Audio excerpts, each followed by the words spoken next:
Tuesday evening live stream. What's going on, everybody? It's me, the nose. I'm back from vacation. It was a quick 5 days, but we had a blast. Got a great night for you lined up tonight, man. We've got John Prater, Smokey Mountain's going to be here, talk about the club, talking about his whiskey, talking about his meetups, everything that we do bourbon-wise. And we've got Dave from House Bourbon going to be with us.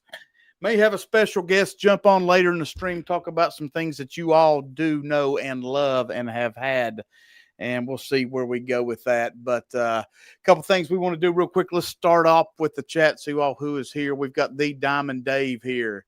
There is Dave, House of Bourbon. Cheers, House Bourbon. Sorry, I say that every single time. I've got to get my shit straight. What's going on? I am the Marty. Sugar Kitty is here. Cheers. Meow, meow, lick the like the lick. The executive producer, Top Dog, is here. Absolutely. We can call me that all day. No trouble. Trey Larkin is here. Cheers, buddy. The Top Jimmy. The OG Matt Carter. Good to see you, buddy. Glad to have you back, man. It's been a while. It's been a while. There he is. There's Bill McBrayer. Cheers, buddy. William Hall is here. Pat D. What's going on, man? Good to see you. The Roger Dodger is here. Good to see you. Slapshot, good to see you, man. Hope everything's going well. You're feeling good. Your cats look great on Facebook, as weird as that sounds. There's Corvette Trey. Corvette Trey is throwing in an Appalachian pick from Smokey Mountain tonight. Bottle, guys. Unreal. So we got that coming at you. Let's see. Trey Larkin is here. Hello again, whiskey friends. Jeffrey Wack. Cheers, buddy. Mike T. Cheers, man. I think Joe the Sample guy's here. All right, we're getting caught up. The 877JG. All right, let's bring on. Let's see, guys. I'll keep Joey L. What's up, man? Wigwag. Cheers. All right, let's get Top Jimmy on here so we can bring in our guests. Hey, buddy. Good to see you. What's going on, man? Back. All right, you doing okay? Glad to be back on with you. Yeah, man. It's good to be back. Cheers, Brian Callahan. Cheers, man. So let's bring on John Prater. There he is, the man. Cheers, buddy. Uh-oh. Prater, there he is, the man. Cheers, Scotty. Buddy. Cheers, man. Cheers. So I'm saying I'm having a little trouble with my audio. I can't hear you on my. You may need to go out and come back in if you can't hear us. Trouble with my audio. I can't. Or that's YouTube in the background. One of the two. Yeah, you want to mute YouTube. Make sure that your speakers are selected in StreamYard. All right. I hear you. I don't hear Marty. Check. Hear me now? Can you hear me, Toby? I can. Yeah. That's weird. And you can hear me? Yeah. Hold on. Let me make sure I don't have Marty muted or something. There you go. Possible. Wouldn't be a bad thing. People in chat will tell you that.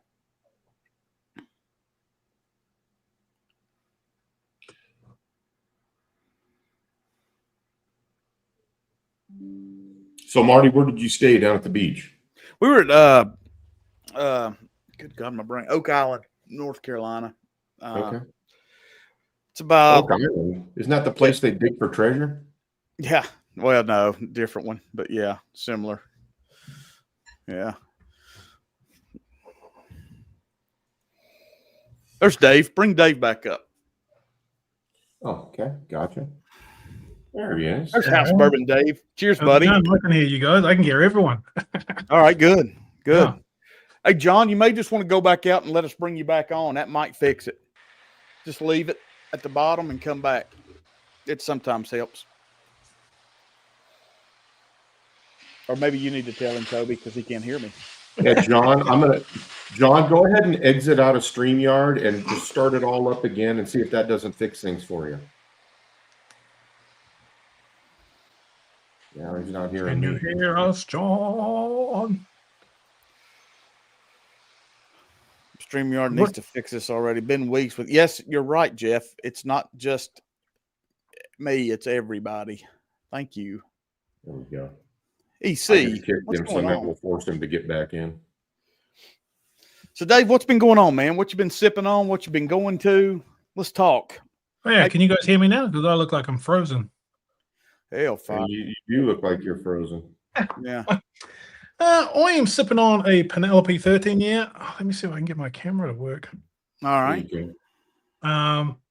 But yeah, I'm just trying to kill some bottles, like I've gone through a bit of a stage of just trying to clear some space for, we've got KBF coming up and allocation season, just to clear some space would be really quite nice. So Dave, you've got your own YouTube channel, correct? I do. Yep. Yep.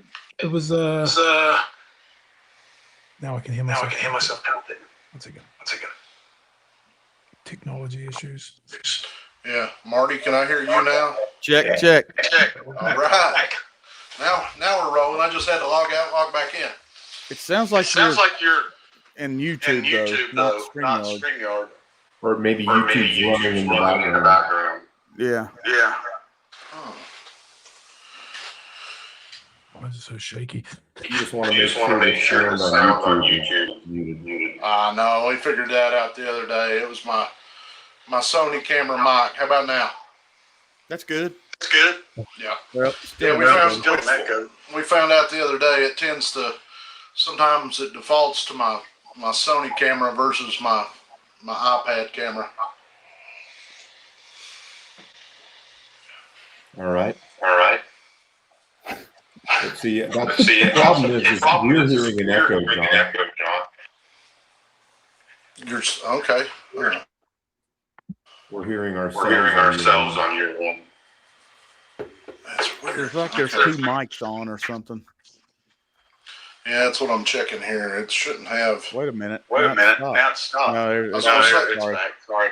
Wait, so you can still? Yeah. Oh, I hate tech. That's good. Now you can't hear anything. This is perfect. No, that works out really well, John. That's nice. Now you're muted, John. We can't hear you now. Or my wife would love that setting. Right. Well, I tell you what, we'll go ahead and start with John for a minute, and then he can mute while he while we're talking, I guess. I don't hear us now. Do y'all? No. It's gone. Oh, that's good. Yeah, I've got you. Yeah, we're good. Whatever you just changed. Whatever you just did, fixed it. I just turned the volume down. That's good. That'll work. Hey, that'll work. Good deal. All right. Let's get her going. All right. Dave, House Bourbon. Talk about you. Talk about your experiences with whiskey. And then we'll move the same question over to John and talk about where people can find you on the internet and all that good stuff. So go ahead. Teach us about yourself. Yeah, so I started a YouTube channel probably like 2 or 3 years ago. It was a bit of a tax write-off, really. I had during COVID, me and my buddy had this little side business, and it did pretty well for 6 months. And then I spent all that money on bourbon. So I was like, dude, we need to be able to write this stuff off. So start a YouTube channel and write it off, Jerry. And then just sort of, it's a fun thing to do. I just do it for like my home videos more for me, like we go to all these events and then we're a bunch of middle-aged men that have spending, small fortunes on our whiskey collection. I just figured this stuff needs to be documented. So, just document the craziness. And that's the stuff I like to do. Like, I think my biggest views are always bourbon hunting, which is the least fun I have. Making videos and my review, like my bourbon hunting videos might get 10,000 views and my reviews get 1,000, but it is what it is. You just got to make videos that you want to make. And then the Smokey Mountain Bourbon Society, that sort of came about where me and John were members of different groups and stuff like that. And I actually got banned from one of our local, well, not banned as such as like kicked out, because they had some rules, right? They had some silly, no open bottle rules. And we understand it, you're not going to buy, sell, trade, that sort of stuff. But I wasn't buy, sell, trading. I was just trying to show off the fancy new bottle that I got. And I got like reprimanded. So I remember we came over to John's and we were sitting above the pool and I was all angry and pissed off about it. And we said, let's just start our own. Let's start our own group. And we won't have stupid rules. So, that's how Smokey Mountain Bourbon Society started. we've got a few stupid rules, but we try and keep them to the minimum. Yeah. So when did you all start Smoky Mountain? It was probably 18 months ago now, John. September of 24. Wow. As Okay. up to this point, y'all have had several meetups. Mhm. You've done a bunch of picks. Talk a little bit about getting to know your people in the society with the meetups, and I think they're more than once a year. So talk a little bit about that. Yeah, so two of the things that were probably like, I guess as far as the meetups that is probably kind of our largest with the group, we do what we call the fall and the spring social. So we do these twice a year. Up to this point, we've actually only had two of them, but we had, I think for the first fall social, we had 8 distilleries show up and kind of set up. And then, we've got a guy that comes out. He's got like a 20-foot trailer. He's converted into a humidor, sets up like a whole smoke and cigar lounge and that type of stuff. This last spring social, though, we had 16 distilleries come. As far away as Wisconsin, we had Driftless Glen come down and set up. We actually did a bottle drop, or I should say, 3 bottle drops. We bought 3 barrels from Driftless, a rye, bourbon, and an American single malt, and they brought them all down to us for the drop. So we had just under 500 people come out this last spring, and normally we've done some live music, done some other stuff, but it's basically just we like to call it the largest bottle share in East Tennessee.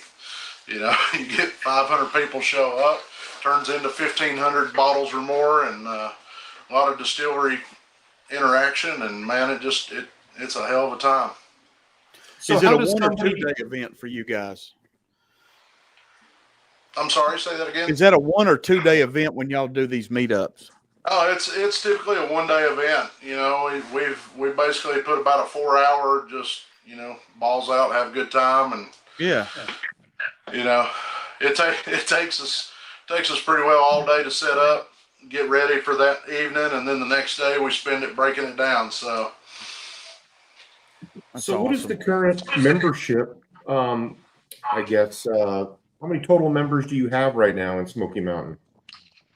We are right at 1,900 members. I'd say our goal kind of, we're not necessarily soliciting members, but we figure at the rate we're tracking, we very well might hit that 2,000 mark by our September anniversary. So how does somebody become a member? What is the... So right now, it essentially is a Facebook group. There's there's a lot of that's the first time everybody kind of gets into the group is through Facebook, and then it kind of spreads from there. We have an additional app that we use, the Mighty app. We do a lot of our bottle drops and things of that nature. Facebook's a little sensitive to that kind of stuff, so right. Got to skirt their rules when you're try not to get told off by Zach. Yeah, right. Yeah, we've run into some issues with bottle drops and stuff like that through Patreon and all this other crap that they're starting to put the hammer down and how you I guess alert your people that it's ready. It's starting to become issues. So everybody's trying to find different alternatives through email or Discord or something like that. So so far this Mighty crazy. app has worked pretty well for us. It's it's your own space.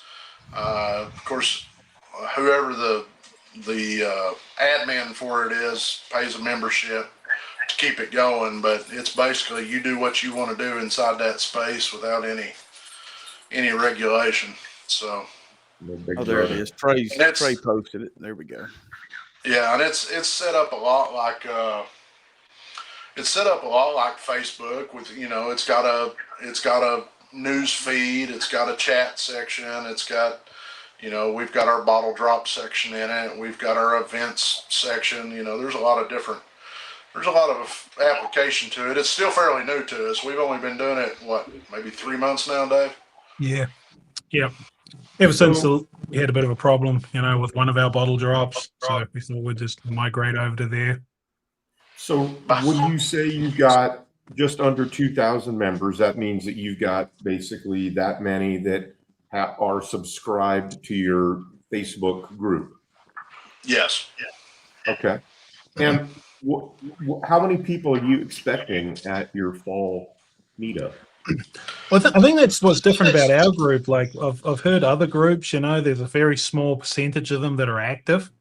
I think the good thing about our group, we might have like almost 2,000, but probably like 500, 600 very, very active members, and they'll probably all show up to sort of anything we do, bottle shares or bottle picks or stuff like that.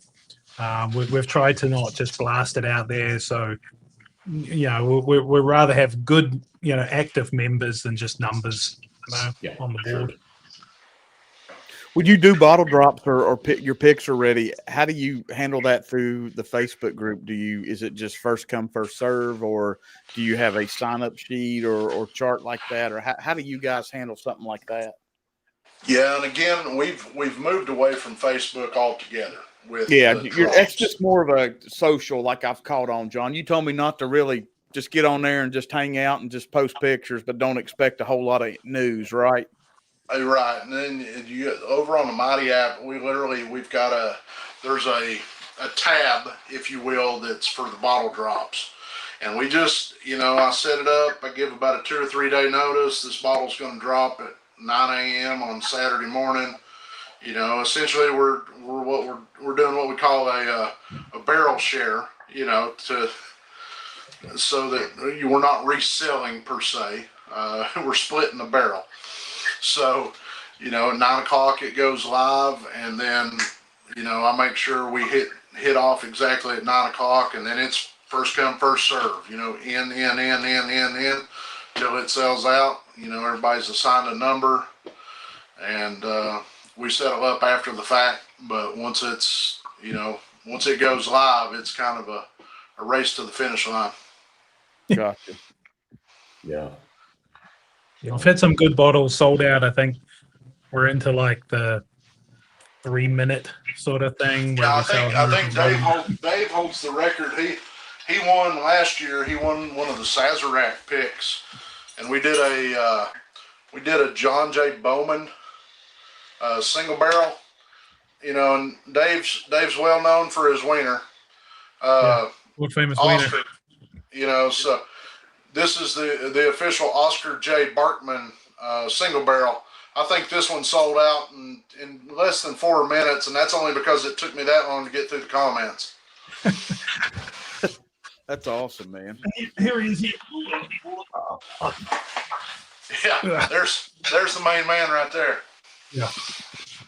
And then Frank the Tank. Frank the Tank and Oscar J. Barber. So Frank the Tank needs his own barrel pick, so we haven't done that yet, but Oscar's got his own one because you're the fish guy. Gotcha. Oh, shush. So if you see me mute or open the door, it's because my dogs want to go in, and then they want to go out, and then they want to go in, and then they want to go out. Oh, sure. No worries. Yeah. So what you got coming out? What's coming, John, Dave? What do you got hitting this fall for the club? We've got a very small release getting ready to drop of Wood Hat. You just went to Pennsylvania, right? Didn't you just go to just recently went to Missouri. Missouri? Okay, I thought. Yeah, so we did a bloody butcher corn and a blue corn pick at Wood Hat. There it is. Sorry, my Wood Hat. That's it. My lights are a little on the bright side. There you go. That's cool, man. But we did those with Wood Hat. We've got those coming up in the next little bit. We've got the very first company cherry finished pick coming. So it's a 7.5-year bourbon from company. You know, Jeff Arnett, formerly of Jack Daniels, he started company distilling, and we've got a 7.5-year company pick coming that was finished with cherry staves, which is, I mean, it's a chocolate covered cherry bomb. It's amazing. Wow. Got that coming. We've got another 11.5-year pick coming from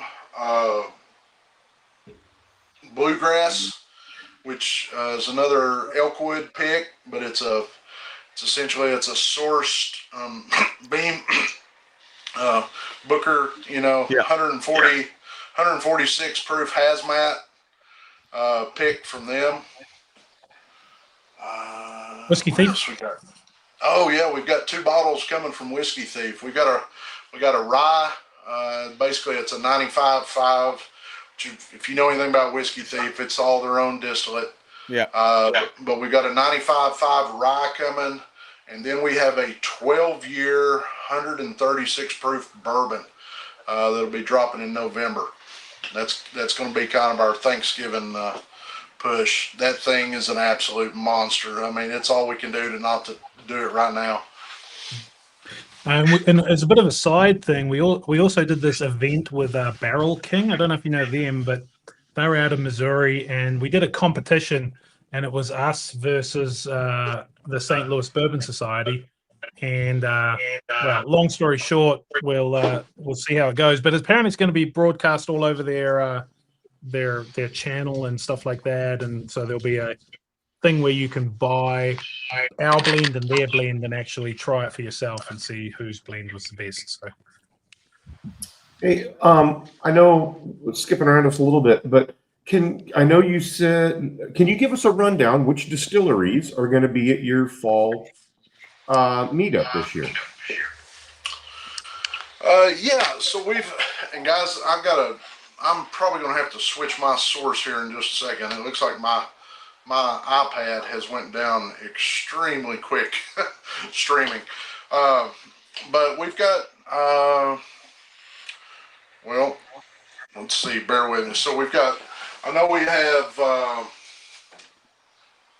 Bluegrass Distillers is going to be there, Whiskey Thief, Dark Arts. we've got Dark Arts, Company Distilling,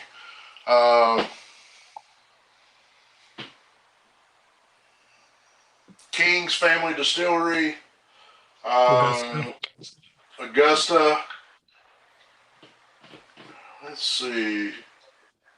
We might be able to talk the Barrel King guys into coming down. It's a bit of a hike for them, but I'm hoping we can get them to come.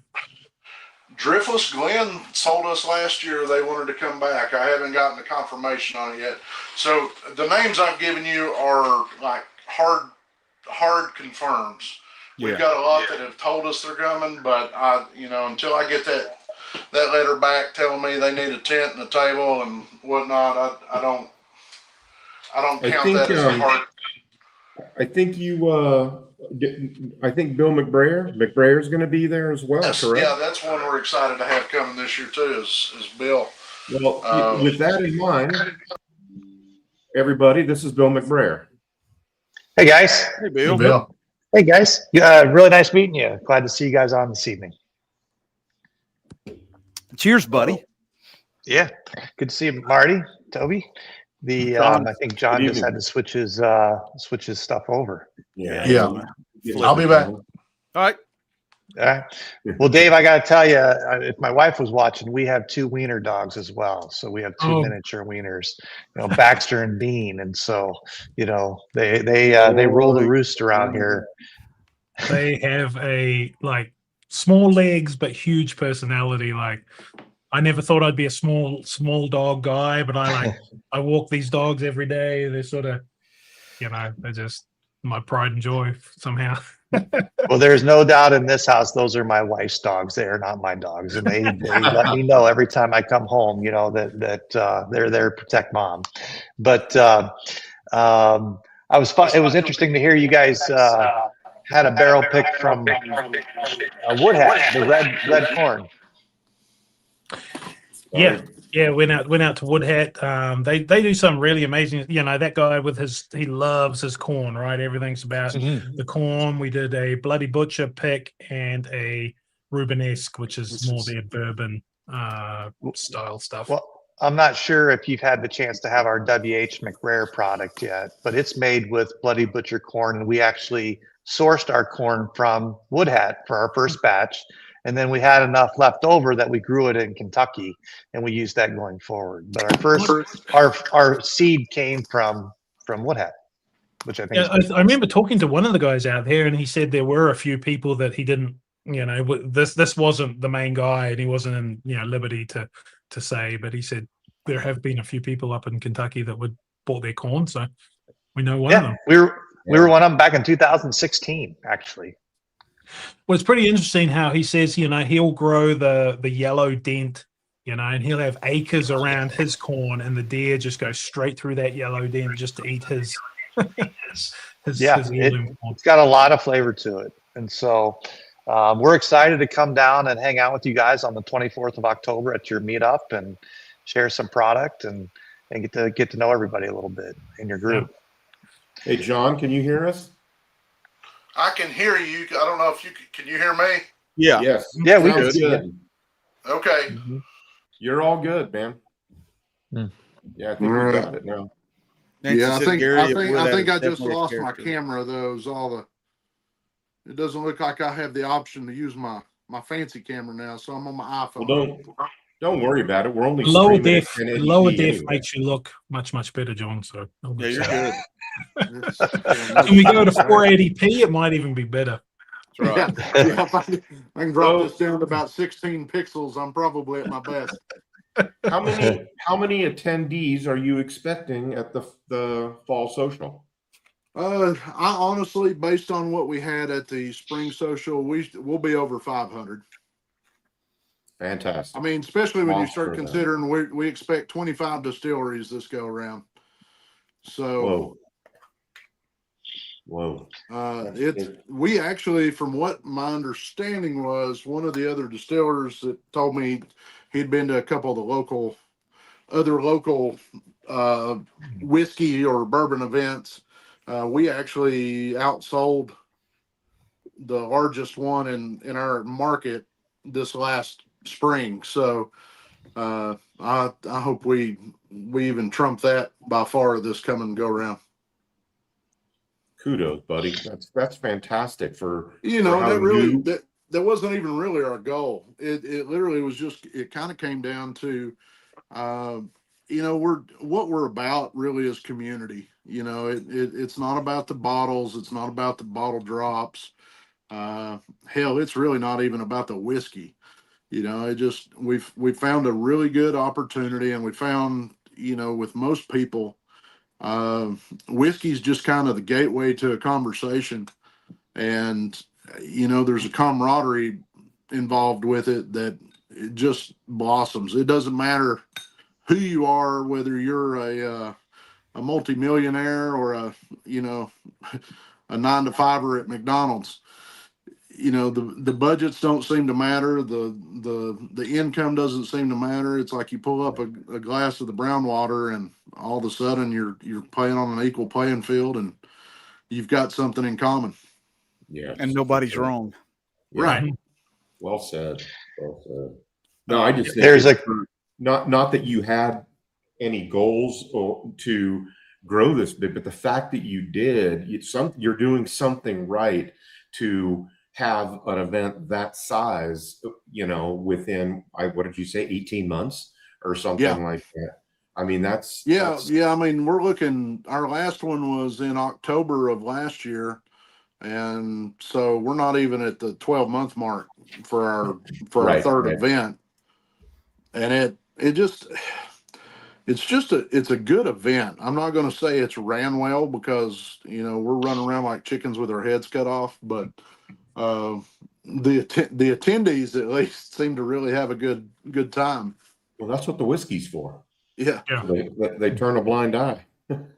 Well, that's what me and John always say. Like, we've had a bunch of different hobbies, right? We've been into, sports cars and motorcycles and stuff like that. But, say what you will about alcohol and bourbon, there's just you build stronger relationships, with just people that you just hang out and drink with. You might meet them in a line and lining up at 3 a.m. You might meet them at a liquor store or whatever. And then you build these relationships and they become sort of friends. Like I'm from New Zealand, but I've lived here for like 24 years. Moved to Tennessee like 2020. So I didn't really know anyone. And now I think I got more friends than I even want. Good So way to put it. it's just such a big community and everyone gets together and and it's funny because a lot of people think whiskey makes people angry. I don't know how many times I've heard that growing up. Oh, I drink whiskey, it makes me angry. I've never met a more chill group of, people than the whiskey community. Like we put up Amen to so that. much. We go into lines and we get denied bottles and we have line jumpers and everything just whatever, man. So no, it's a really great community, and I think, and then what I want to put, because my channel's a little bit more national, just because it's Smoky Mountain doesn't, as I say, Smoky Mountain sort of a state of mind rather than a location. So we've got people from California, we got people from Oregon, we got people from like New Zealand, Australia, but yeah. John, is that the Legends of the Oak Barrel Pick?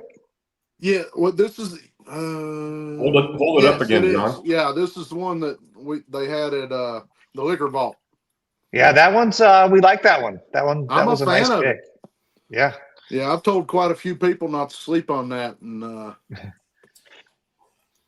there was a pretty good crew picking those barrels that night. Yeah. So you met everybody. You saw everybody down at Liquor Vault, but I think we're going to try to do another event down there here sometime soon. okay. Yeah. Yep. We got to get that coordinated. So obviously we just entered into Tennessee with Empire Distributing. So we're literally just getting started with them. I'm going to make some sales calls, I think, with the sales guys in Nashville next week. But the Knoxville team that covers that area, I think they only entered those barrel picks at the Liquor Vault, and I think they're still waiting on more stuff. So hopefully we'll have that worked out over the next couple of weeks. Okay, great. Mm-hmm. Hey, John, are any of your all's picks available at Liquor Vault, or is that just strictly they're going so fast in the group it doesn't really matter? As of right now, I do believe they still, last I checked, they still had about 3 cases of the Appalachian pick that we did. That might be what we're giving away tonight, I believe. I believe so. That's a good one too. Trey can confirm that. That's pretty. Yeah, it's a killer turkey. A killer turkey. Hey, talking about the event real quick. I had a couple notes I wrote down. So, and I'm assuming that you know this is the way it's going.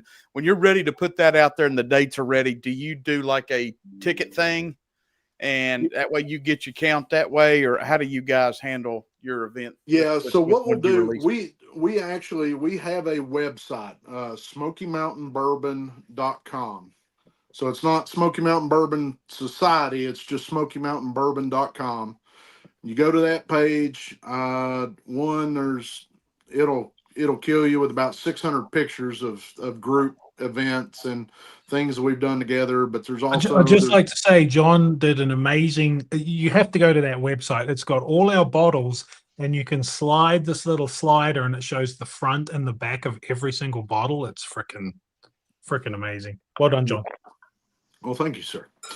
But no, yeah, every barrel pick we've ever done is on there with the details and the specifics to that. But there's an events page as well.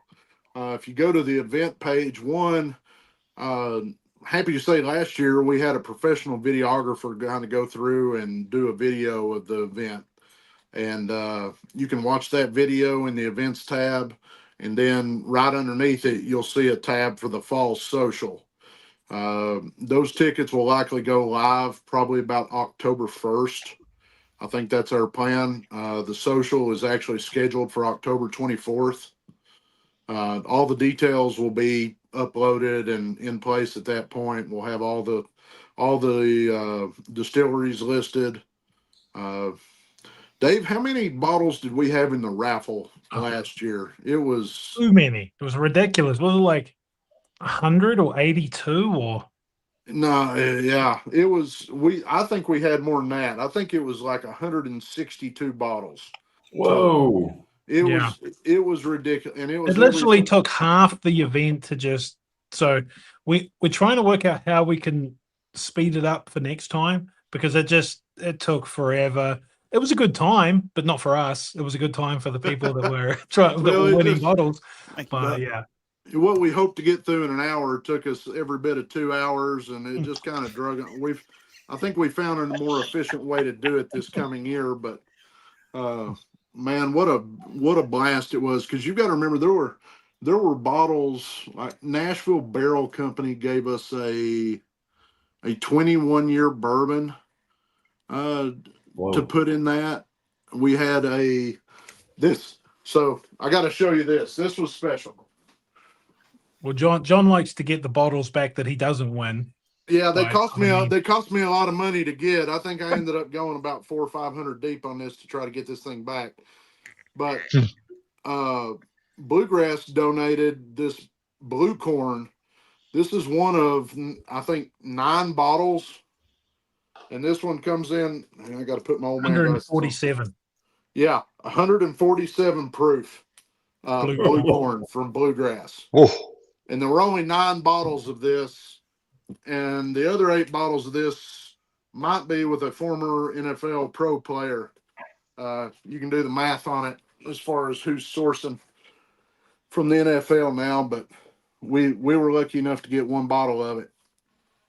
Sweet. Nice. The year before or so, in the spring, we had a separate raffle because one of the bottles donated was so special.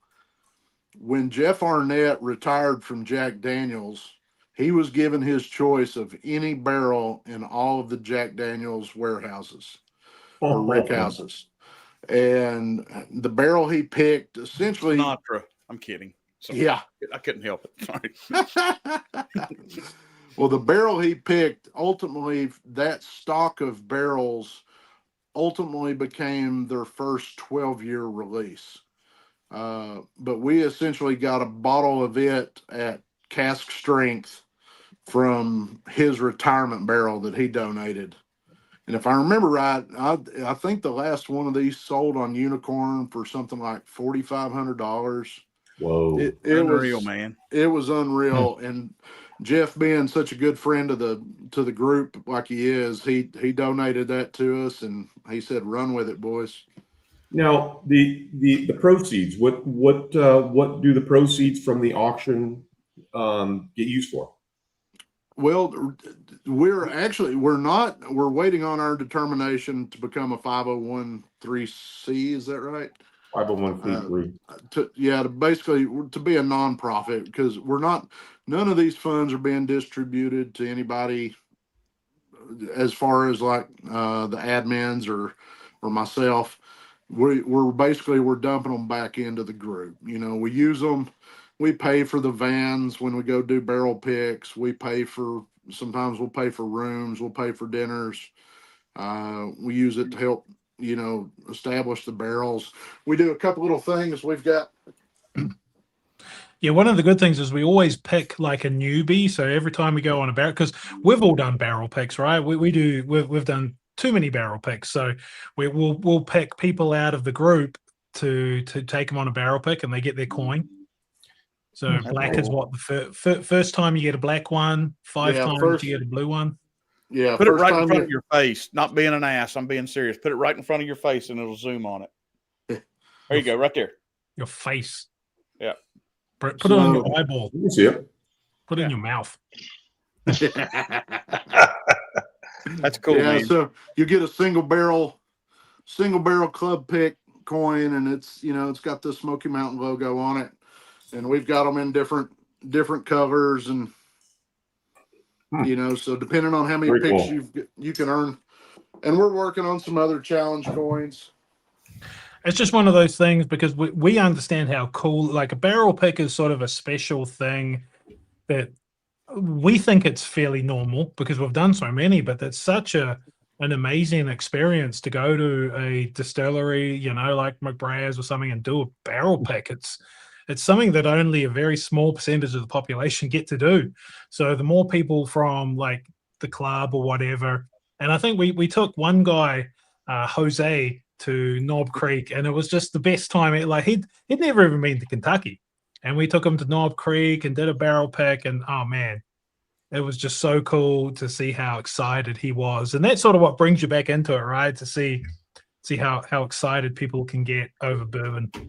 At the We get a point, little bit we blood actually taste picked the lowest proof cask strength Knob Creek to ever be picked. Wow. The guy was kind of blown away. He's like, you know, most of these guys are coming in here and they're just like, what's your highest proof? What's your highest proof? They're not even trying to taste through these. And the one we ended up picking turned out to be like the lowest proof they had released to date. What was the pick experience like at Bean? Because, you know, that is still fairly new. You know, it was good. I really enjoyed the pick. The pick is great. I'm going to go ahead and say this, hoping that a lot of distilleries hear this. Nobody likes to stand up during a pick. Give us a seat. But outside of that, you know, they take you in the rick out. They take you on a special tour.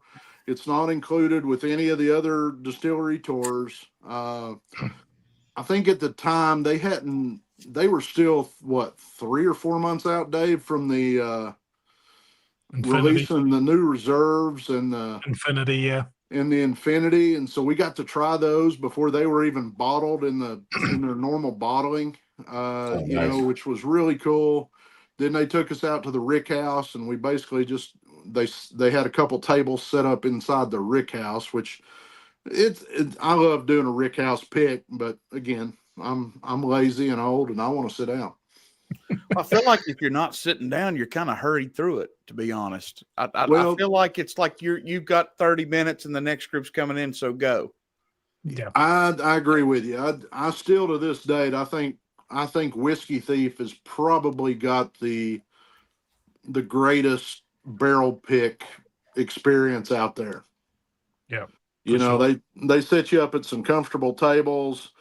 Of course, we've only had Hannah work with us on our picks. We fell in love with little Hannah the first time we did a pick, and she's taken care of us every time since. And you know, it turns into a 2-3 hour experience. Now Augusta's the same way. Augusta will absolutely spoil you to death on a pick.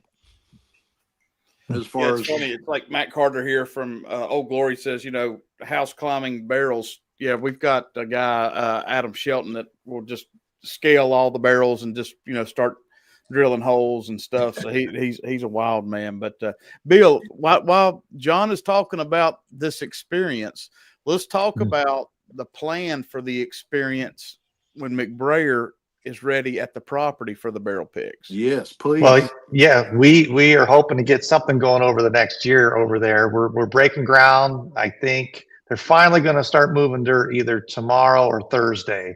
They've been a little bit delayed, and we're putting our first pole barn out there, and then we'll be converting one of our buildings to a bottling line and a little still, so we can do everything on site, and hopefully a little tasting room and our own rick house over eventually, so we can get you out there, and we'll make sure you have comfortable chairs. We'll give you plenty of barrel picks. We'll get nice big leather chairs, and you know, we're looking forward to doing that, and just having people on the property and really getting to tell the McBrayer story and be on the historical property, you know, there in Lawrenceburg, where he a portion of that property was part of his distillery.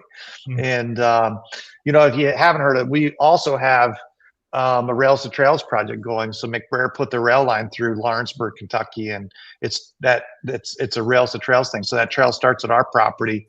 It goes a mile to his Cedar Brook Bridge that looked down his old distillery, and you'll end at Wild Turkey's property. So it'll be a trail on the Bourbon Trail, and that'll be a lot of fun and that kind of thing. So yeah, we're definitely going to donate some bottles to the to the fall event for you, and hopefully be down there, and then hopefully one of these days we can have you out to do a barrel pick too.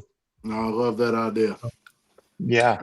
So- Hey guys, I do want to just answer a question here real quick. It was from the Bourbon Engineer.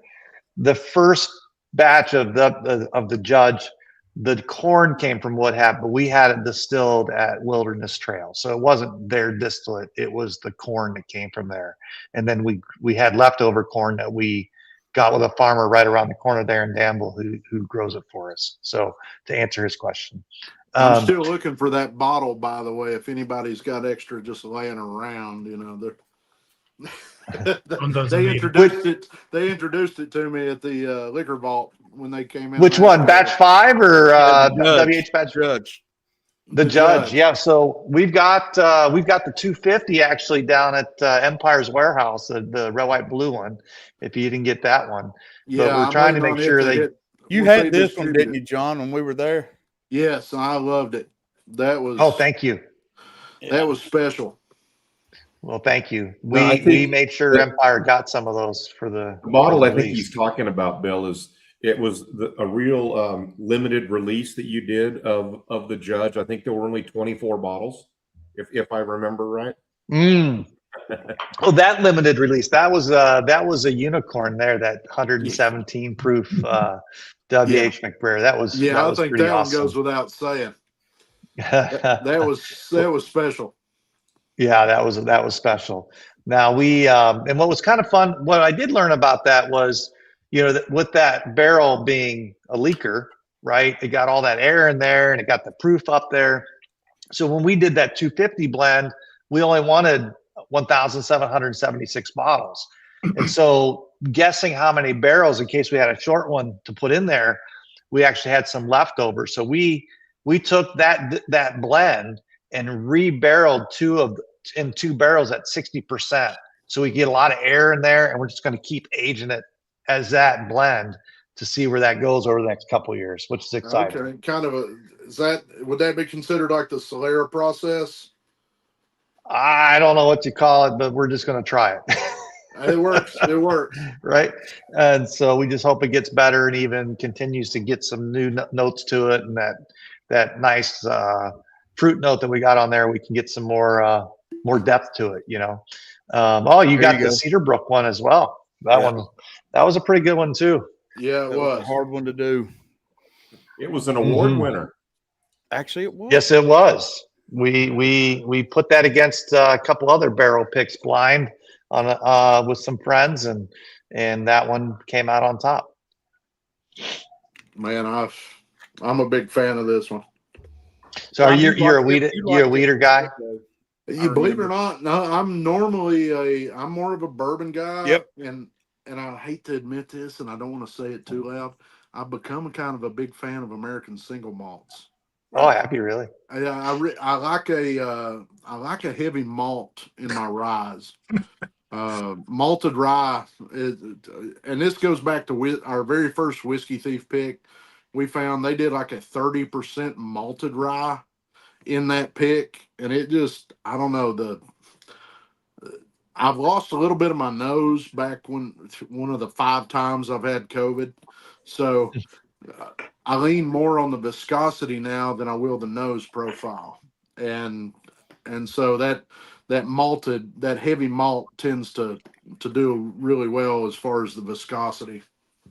But I do love a good weeder. Have you tried any of the new releases from New Riff, the 100% malted rye? Actually, we did what last weekend, Dave? Yeah, we did the High Note 10-year rye and bourbon. The High Note 10-year bourbon is freaking amazing. It is. Now, are you talking about the 10-year releases from 2026 or the first two from 2025? 2026. Okay, those are fantastic bottles. Yeah, I've when the New Riff bourbon stuff gets like 12, 15 years old, it is going to be BTAC level amazing. Their rye is fantastic, but man, that bourbon is just such a classic bourbon. And all the classic bourbon notes, 10 years old. Give them credit. I give them credit for still having the absolute most amazing smelling rick house in all of bourbon. I don't know, something about that Rick House is just, it's nothing but the sweet notes, and the High Angel share that's out in that Rick House is just absolutely amazing. I had Is that the one there in Newport?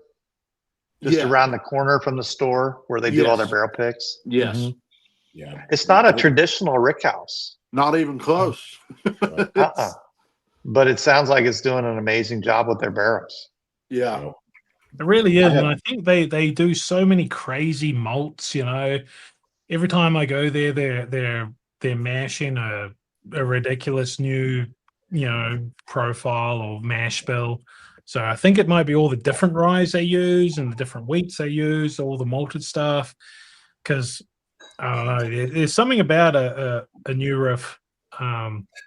Bourbon rye, whatever, that's just, you know, as soon as you smell, I had a barrel and you could just smell it out of the barrel. You could smell it on the bottle. It's like, yeah, man, that's that. And you smell it in their Rick House. It's like, I'm pretty sure it's something to do with their rye. It's a special rye, no doubt about it. So the McBride stuff, you guys obviously, do you do all your own mash bills and stuff like that? Yeah, so the one mash bill for our WH product, that was the red, white, and blue product, that is super unique to us. I actually found that mash bill in a letter from McBrayer to E.H. Taylor from 1870. So when E.H. Taylor first started, he was buying McBrayer stuff, or he was buying Old Crow stuff, because it was known as the best in Kentucky. And some historians had found that letter and said somebody needed to remake that bourbon and go in the barrel at 105 proof like they did in the old days. And that's what we did. And we wanted to get some old style corn. So we landed on that Bloody Butcher. And so that one is totally unique to us. Our old McBrayer mash bill, we get made over at Bardstown Bourbon. And I'm 99% sure that we're the only ones that now are using that distillate in our product. It was actually made for Angel's Envy at one time, and then they quit using it. And so I think I've bought all the barrels they have left over at BBC, and I have them laying down new make for us with that one. Awesome. And so the weeder one it's the Green River weeded, but I use some different barrels for that one. So that's one way we were trying to differentiate it with that one. So two, I would say, unique mash bills, and one maybe unique ways of aging them and hopefully blending them, right? I'm still amazed. John, we'll have to have you try batch 5 if you haven't tried batch 5, and put it right next to that 250, and you wouldn't think they're the same distillate at all. It's just amazing how different you can blend barrels and make them to your own profile. I've just become fascinated by the process, to be honest with you. Yeah, without a doubt. Mm-hmm. So we've been, we'll get a chance to talk more, Dave, when we're down there, and tell you a little bit more of our story. A lot of the guys here have heard my story many times, but I really just want to come in and introduce myself to you guys, and look, just say we're looking forward to coming down there in October. Hopefully, we'll meet you down in Liquor Vault before that and do something together. And really appreciate you guys trying our stuff the other day when those guys were down a few weeks ago, and it's going to be a lot of fun getting to know you guys. Are you guys setting up at any of the Kentucky festivals like KBF or Bourbon on the Banks? Or yeah, we'll definitely be at Bourbon on the Banks, and we're still considered an NDP, so we'll be over by the retail store that they have there set up in a tent. Okay. And then I'm 99% sure we're going to also be at Kentucky Bourbon Festival. I don't know how long, but we'll be part of the Bardstown Bourbon tent. So a lot of the companies that they have partnered with them, they'll let us set up in their booth as a partner, and you'll be able to try at least some of our stuff. I don't know how it's all going to work out yet, but I'm hoping I hear all that here the next day or so. But we're supposed to be. So we'll have to make a point to bum rush you. Last year we had about 50 members show up, and our obnoxious, Tennessee Orange, and kind of, we stopped off at our favorite distilleries and just kind of made a scene. Yeah, that's awesome. Well, that's great. So yeah, we're hoping to be in those, and then obviously we're looking forward to your event too. So I mean, then it gets to be busy season now. So it's going to be kind of all go here. It's festival season, and like you said, you got to clean out your shelves and get ready to restock them, right, Dave? Yeah. I need to flush, and then as we do more and more picks, right? You have to buy your own picks. You got to get at least one. But it's killing me. now I've got floor whiskey. I didn't want to have floor whiskey. It's not floor whiskey because I put it on a shelf out in my gym behind there. There you go. That's what I'm saying. I've It's never not seen a used for a gym gym. that's on got the so floor. much It's liquor on in a it. shelf, but I can't. My OCD will not allow me to have bottles sitting on the floor. So I've boxed them all up and I've labeled them with what they are, and they're sitting on a shelf. But yeah, the more and more picks we do, the more and more bottles. I don't know. I'm looking at John's shelves. Maybe you just need more shelves. Oh, Wow. You don't even No, understand. you got no Okay. idea. So I literally just painted these shelves today, right? Yeah. So I threw some Take bottles us out up. to the living room, John. Take us out to the dining room where 400,000 So bottles are. here's my that was one wall, but hold on, this is ridiculous. I'm embarrassed. No, you're not. Hold on, I'm gonna need my glasses so I can turn this camera around. Let's see how this works. We're on the move. Oh. Now I don't know how to turn it around, so I'm just gonna have to. Yeah. So while I was repainting these new shelves, Oh, Yeah. Yes. Duh. this is That is the. I have what Dave refers to as floor whiskey. There it is. And what his wife refers to as "you son of a." Yeah, exactly. Yeah, it's a fine line between happiness and divorce. Casey must love that. Oh no, she's not a fan, but Lance says it's normal to him. So that's, hey, there you go. we love people like you, John. yeah. Well, see the problem. Okay, I feel like everybody goes through a bourbon journey, right? You start out, you start Googling and YouTubing, like, what's a good bourbon to try? What's a good, and at one point it was, let's get into some Blantons. Let's try some, it seemed like, I don't know, Buffalo Trace had bought out every recommendation at some point. So you go through that whole, tater phenomenon, chasing that type of product. And then you start getting a little more into some different stuff. You discover ryes, and then you start American single malts, and then you start really buying into craft distilleries, and then you get involved with a ridiculously sized social club and start doing barrel picks together, and all of a sudden you're 28 barrels deep into a social club and you're buying every one of those barrels, and then and you've quit buying bottom shelf bourbon, except for the fact you're like, okay, well, I've heard this is good, maybe this would be a good pick for the club, let me give it a try. And so you just start buying the most obscure stuff you can find out there to see if you can be one of the first guys to introduce this great new thing to the world. And what my little hobby started out as just wanting to own some bourbon brands, and now I own 2,000 barrels of bourbon. So it can get a little out of control, I guess. You know what I mean? Yeah, Your whiskey's on the floor somewhere. Mine's on the floor somewhere. Yeah, exactly. And you talk about having a patient wife and floor whiskey. Just. Yeah, I just keep telling people, you want to be my friend because if I die, you might get a whole barrel at my wake. My wife's gonna be like, just take the barrel. 600 bottles compared to 600 barrels is a different animal. Hey, Bill, talk a little bit about Judge 6. Well, we've got maybe 500 or 600 bottles still left of batch 5. Okay. And then obviously we're technically sold out of the 250, but my good friends know how to get one, right? And things. So we don't know. We think that's going to probably not release until the spring. We'll see, and we'll start putting that blend together. We've set some bottles or barrels aside from the samples that we think are going to fit the profile of batch 6. We'll probably get back to our, butterscotch, buttercream, notes that we like to have in that one. We'll see those chocolate notes maybe a little bit, and we'll see where that one comes together. But we're going to kind of hang out here a little bit longer with the batch 5 and get through all the festivals and kind of see where we're at here. And it's still available on the website. Yeah, you can get batch 5 on the website.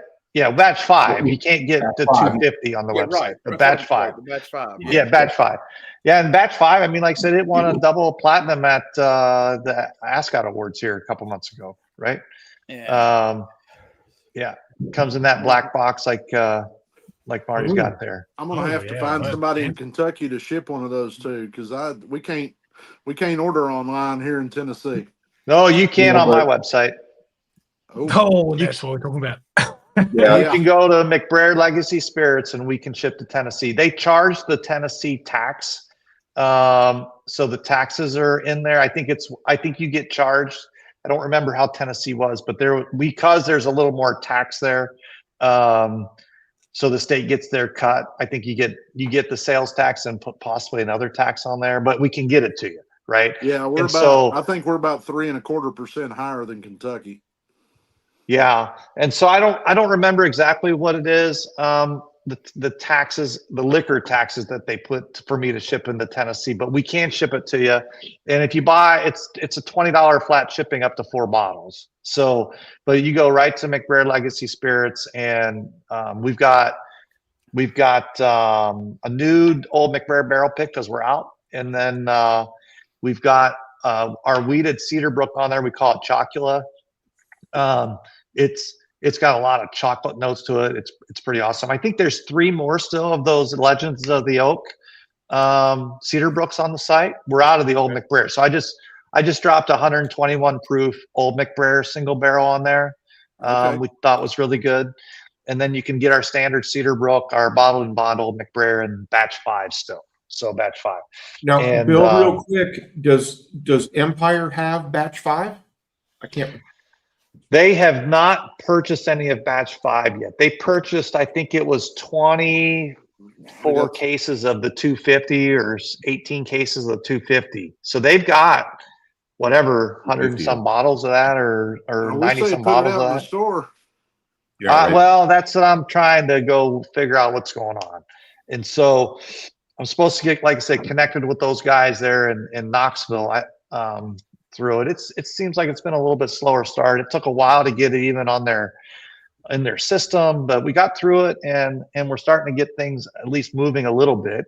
And I told them that we wanted to get our standard products over there to East Tennessee, and they said no problem. We'll get you connected with the right people over there. So we'll see. Hopefully over the next week, we can make some headway down there. But we got a lot of friends down there. There's a Tony McBrayer there in Knoxville, and has a band, and he knows a lot of restaurants. And what's the big music venue over there? The Thompson Bowling. The Porch? What's it called? Oh, you're talking the Harley shop, Dave. That place. The Shed. The Shed. Yeah. Oh yeah, this guy, he's all Harley. He's a Tony. He's a McBrayer. He's all into Harleys. He said he's got us all hooked up to be in the Shed. So nice. Yeah. Yeah. I always like going down to the Shed. That's my local Harley dealership. Yeah. I have a Harley. I just fun don't place. use it enough because I'm a fucking loser and I don't ride my bike, and that makes me sad. Yeah. Motorcycles and bourbon, those hobbies just don't. They don't match very well. They don't I can't ride my bike to John's because that's not going to work. Because I'm going to have a drink, and then I can't really ride my bike. I just don't feel comfortable riding my bike after having any drinks, and I don't feel comfortable going to John's and not having any drinks. So it's like it's almost impossible. It's impossible. So my poor bike has just been sitting in my garage for years. So I'll have to sort that out. Yeah, Yeah, the been shed is sitting cool. for The 16 Smokey years. Mountain Harley dealer there is probably one of the biggest Harley dealers in the country. Yeah, and I hear they have big events, so Oh, it'd be yeah, great they to have get in great there. events. Yeah. So we're excited get down there and spend some. And it's a beautiful area. I mean, the area there is absolutely gorgeous. Well, we do. I do feel like we have something special in this market. It's a gorgeous area, and I just again the community we've got in this area is special. Yeah. Mhm. Think about the Vols. Think about Go Vols. Oh, you There hate you the go. balls. Well, guys, I think I'm going to get going here. I've got to get on the road early in the morning, but I wanted to just hop on. Marty and Toby, thank you so much. Yeah, man. You guys, Dave and John, it was great to meet you. And looking forward to hanging out with you here sometime soon. For sure. Bill, Yeah, thank thanks, you very Bill. much. Appreciate your time. Okay, guys. Yeah, See you later. you. Right. What a stand-up guy. Yeah, that's gonna be great. He's- One more good he's- guy to have the social. It's gonna be fun. Oh, you, yeah. you talk about the great folks that we've all met in this community, and that guy right there is one of the very, very best. Yeah. And talk about a resurrection brand. There is no story that is more of a true resurrection than that one. I mean, Yeah, like his name goes back to he's eight. His 100 dad years. eight. He's ninth generation direct descendant from W.H. McBrayer, and Mhm. 14 years ago he learned about his family's heritage and jumped into the deep end, and has just been making one good decision after another in bringing this bringing his family name back to whiskey, and the whiskey back to the family. So Yeah, that's super cool. That's super cool. And you need that sort of like history stuff with whiskey and bourbon, right? It's not like vodka. It's not like tequila. Well, maybe, but the Americanness and the history and that's what all combines to be such an amazing story when it comes to like whiskey. Have you guys, real quick, tried Old Glory? Oh, yeah. Oh yeah. Good, because we got something special coming up on deck. Go ahead, Oh, Toby. yeah. Matt, introduce yourself. Hey, how's it going? I'm Cheers, buddy. Matt Carter with Old Glory Distilling. Also lawn care / a list of other things, but Tennis shoe Window connoisseur, washing, car detailing. yeah, absolutely. beard growing guru, the legend. Yeah, growing. I'm perfecting a gray beard currently. So Really? Oh, dude, you got no idea. I Yeah. just shaved this off. Like, this is just gray, just solid gray. And then I tried to grow it. Y'all want to kiss my ass? Yeah, fuck There you. you go. I tried to I keep look up like with Santa John, Claus. and then I got like some fungal affection in my chin. So I shaved it all off. But the only part that's not gray is my mustache and this part. So that's the only part I'm going to keep. I like it. goes great with that Hurley. Yeah. And then people say, "Oh, you look younger." Yeah, because I don't have a fucking big. Because my beard just comes in grey. John has an amazing grey beard. Like, you can't complain with that. It's fantastic. I My don't beard, have any gray in my beard. It's white. I look like Santa Claus. whatever. But mine's all squirrely, and because my hair's curly, so it's like my beard's all squirrely. But yeah, no, we went to Old Glory the other day. It's you guys got a fantastic place out there. Fantastic restaurant, fantastic fucking location, fantastic whiskey. Yeah, it's been a cool journey watching the whole place grow. I sent an invitation the other day to Old Glory to join us at our social in the fall. Okay. I'm still waiting on that email. Yeah. It's Is gonna that be his. did you send it to Devin? Send it to Matt.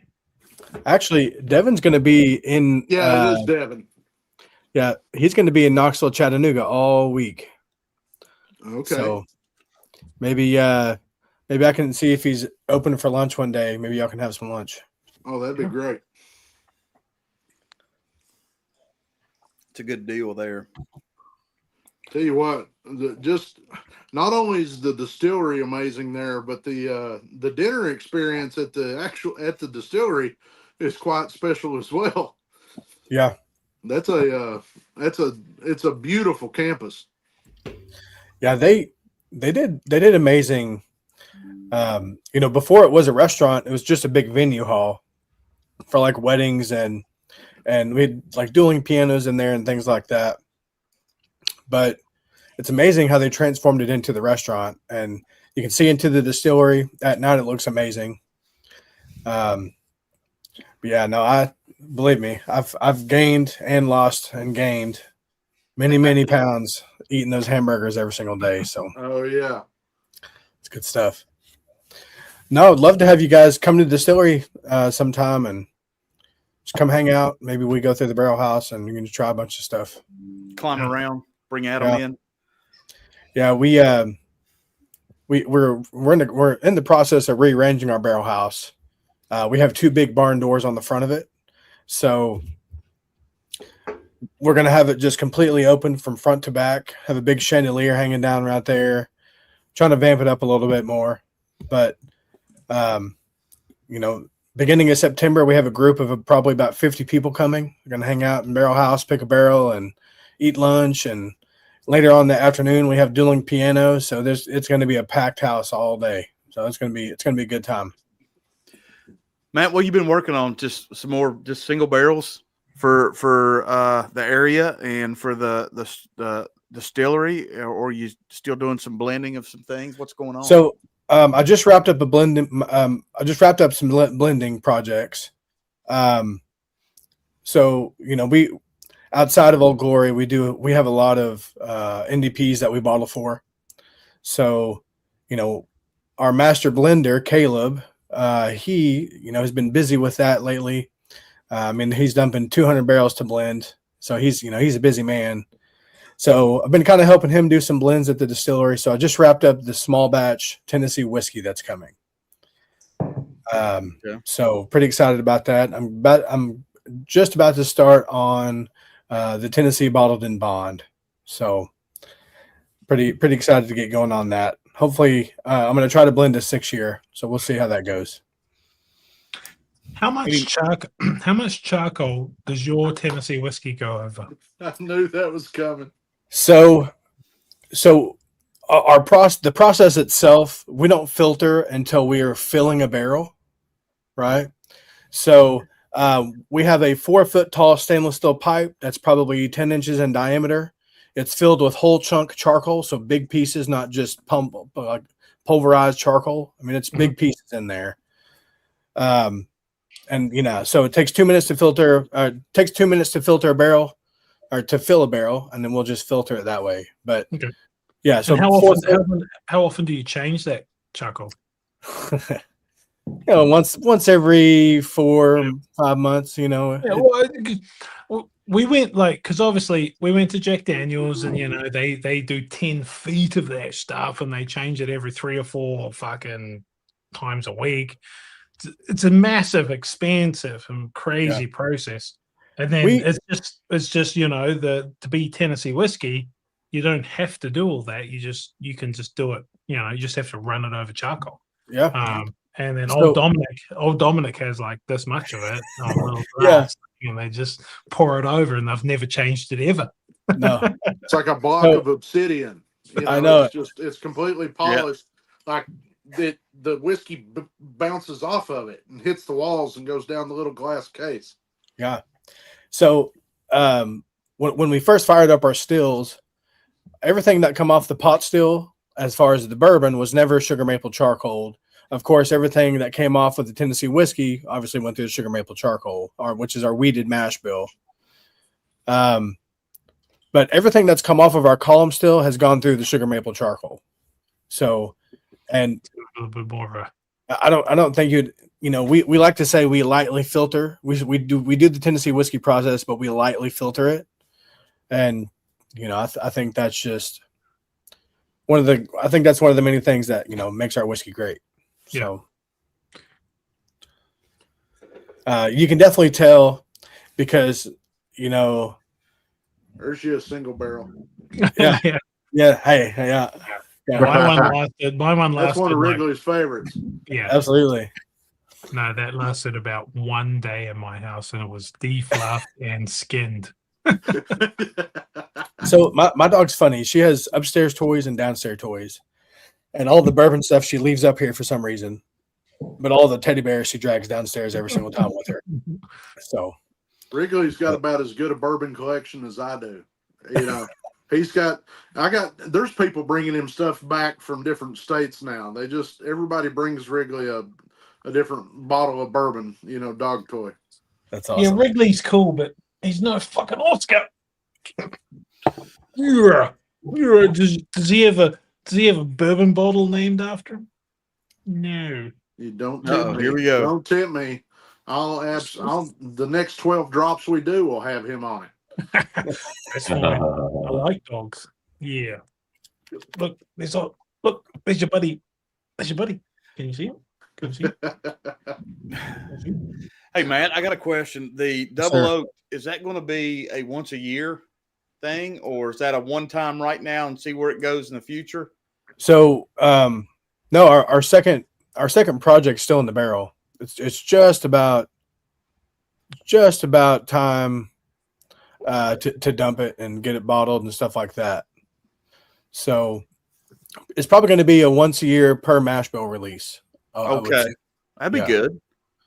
So yeah, but the Tennessee Whiskey Double Oak's just about ready. It's hitting that 6 year, 7 month mark as far as total age on it. Okay. So, but I actually haven't tried it in a while since rearranging the barrel house. I don't know where it is. So, they hit it from Adam, me. man. Yeah. You guys have done some single barrel store picks here in the Knoxville market recently, haven't you? I know I didn't Frontier Wine and Liquor recently do an Old Glory pick. I'm actually not sure. I was I asked Devin about that today, and I know there's interest about some stores wanting to do barrel picks, but I haven't heard of one picking one yet. Okay. I mean, Devin usually tells me he'll be like, "Hey, go find me some single barrels in the barrel house," and get them some samples unless they want to come to the distillery, right? Go find the best barrel you've ever found in your life, and then call John, and we'll buy it. Exactly. Hey, I'm so blown away with getting to do some blending stuff because I'm trying. Our small batch is a blend of 2 to 4 year old whiskey.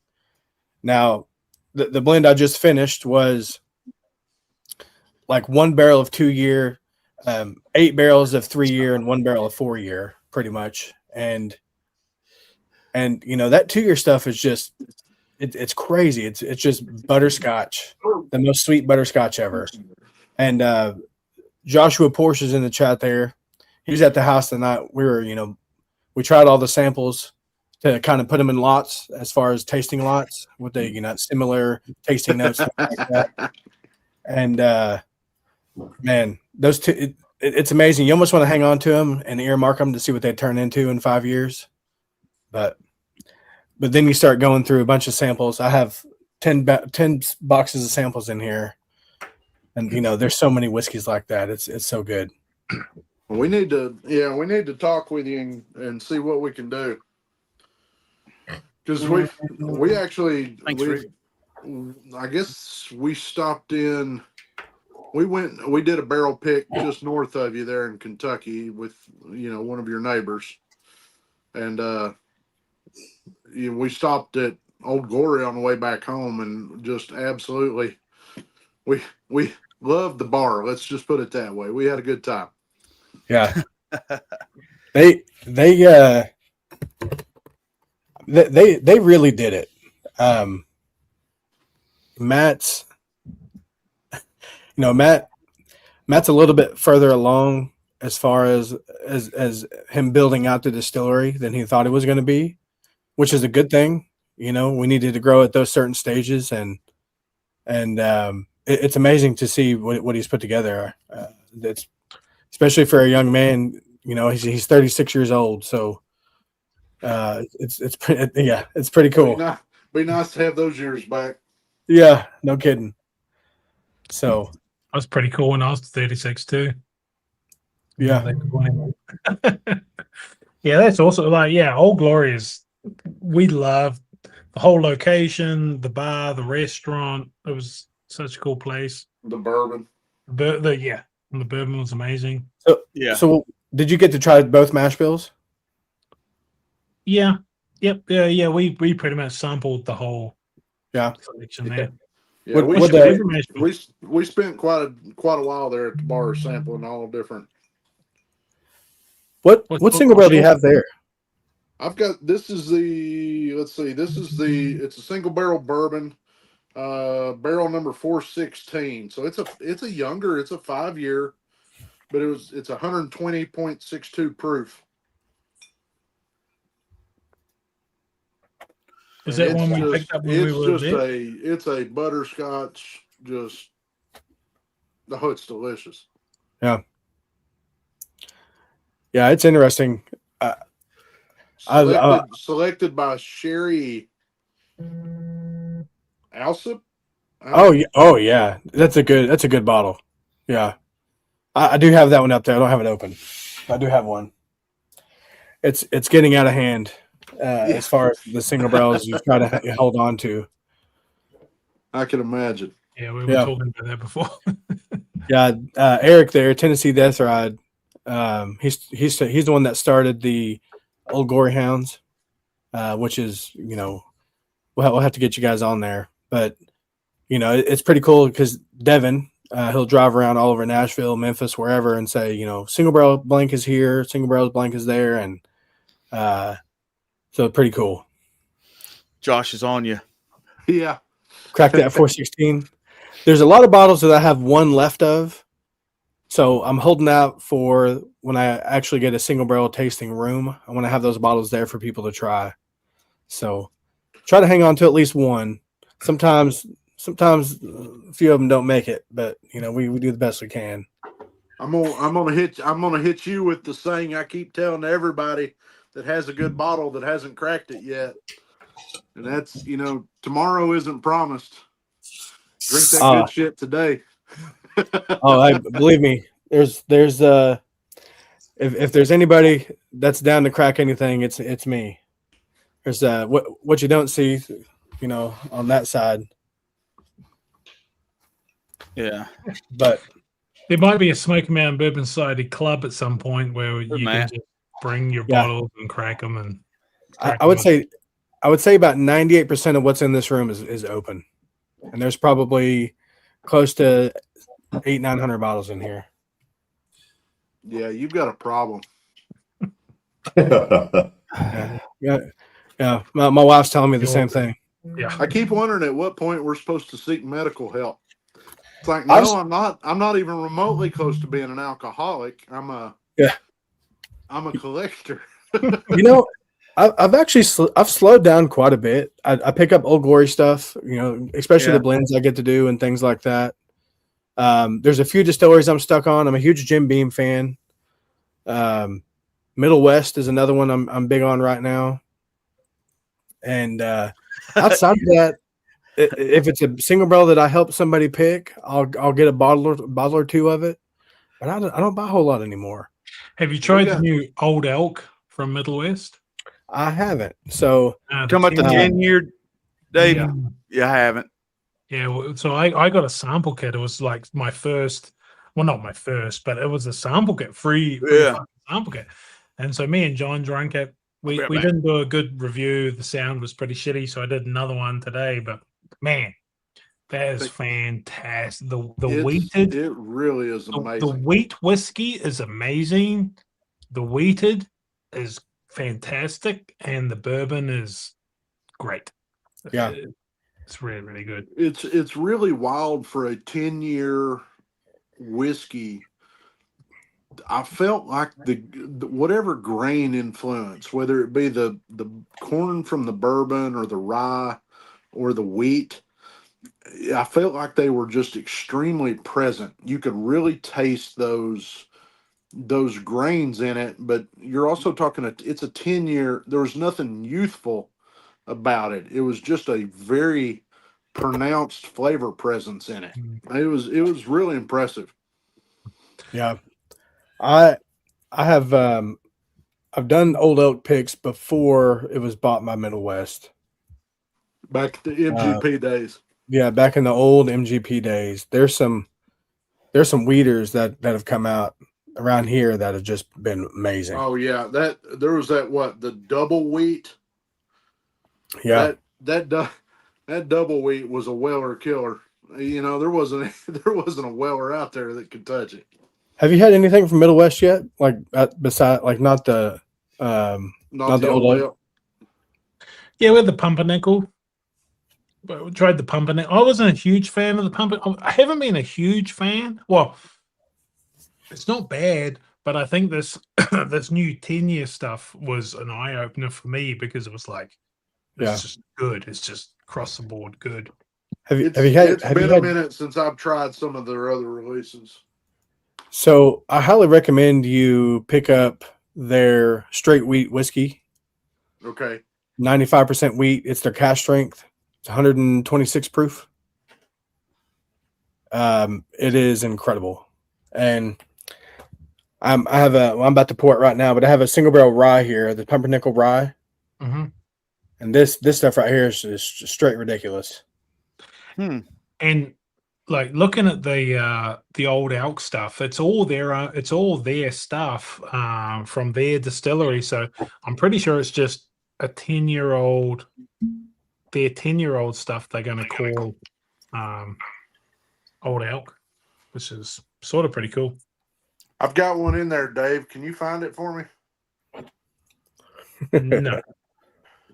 That's the problem I've got too, is my organization has gotten, it takes me, I know I've got a bottle, but then it takes me 15, 20 minutes to find it. Well, go check the floor. No, it'd be in this side. This is the craft whiskey side. Like this was all big brands, but that was all, the smaller guys. Like 200 bottles is what fits here. And that makes me comfortable. I've got 230 bottles because out in my little gym here, there's cases of floor whiskey that are just sitting in boxes, picks and stuff like that. Yeah. Makes me a little bit anxious. Yes. I got 400 bottles of floor whiskey in there. No, I couldn't do it. I just can't do it. That's just because you're updating. Yeah. It wasn't normal. It wasn't. Make yourself feel bad. You're working on something. It actually fit on these shelves, but that's kind of the whole plan. I probably would have had them lit up if my amp had got in. I've got all my LEDs and stuff to finish wiring this thing in. I'm waiting on my amplifier. But we're all like a goldfish. We just expand to the room we have, right? Like, so John used to have a small room and he had 300 bottles, and then he's like, I'm going to build this fucking thing with all these shelves. And before he'd even painted the shelves, which he painted the shelves today, I would say, it's piled out, and there's no way. Now I'm looking at 5,000 square foot buildings and wanting to call it a club, and it's basically a place to store my bourbon. 100%, 100,000%. You know what? It's funny you say that. Somebody locally posted, "Hey, if I build these out, would anybody be interested in like a clubhouse, anything?" But it was like a line of 7 shops, like 2,000 square feet each, and had a second story balcony in there. And I sent it to the guys, and I was like, "Hey, what do you think about having a clubhouse?" It's a good thought. Well, let's expand on this. What were the responses? Everybody was, I think for the most part, everybody was down. I go Thursday to talk about our lease agreement. We're pretty damn close. Now we're going about 3,800 square feet out of the gate, but originally I was looking at 6,000 to 7,500, and I was like, holy shit, the sheer amount of furniture is going to cost $200,000 to fill it up. I was like, this is going to be a touch high. Yeah. And then we went and we spent a little time up there at Pursuit's trial and error little. I bet that space isn't 2,100 square feet, and it hold 100 people, and it's comfortable as hell, and it's a great little space, and so I had a couple of the guys in the club with me at the point, and I mentioned it to them what I'm planning on doing, and so we stepped back and punted, and sure as shit, I came home and the first space I looked at was almost perfect. So we're pretty damn close. We might have something going here by November. That'd be pretty cool. If we did anything, it wouldn't be till probably next year sometime. But I love the idea of having like a little clubhouse for everybody. Kind of. Well, what the hard part of it is that when you go to do something of this nature, you're gonna have to you got to step it up and you got to charge a membership to it. It's not you can't just float the tab. It's a lot of damn money. So it doesn't have to break the bank, but it's going to have to hit everybody for $150 a month. But you've got a place where your boys are going to be hanging at. It's probably 5-6 days a week. Yeah. You got a great place to go. So there's a lot of value in it. Especially when you can bring your own bottles and drink your own stuff. Like you go, I've found myself, I go to a restaurant, I can't buy whiskey at restaurants and bars. I'm not going to pay $40 for a Weller Special Reserve. I'm not, or $300 for a William LaRue Weller. I can't do it. So I've got it here, Sure. But a place where you can go and drink your own whiskey at your own price, you might pay a monthly membership, but it's just to hang out and drink yours and other people's crazy pours. Oh man, I don't know. Yeah, I would actually move all my whiskey up there. I think. Be perfect. Yeah, me too. Like fucking, why would it be in my house when it might as well be at the club? And you just.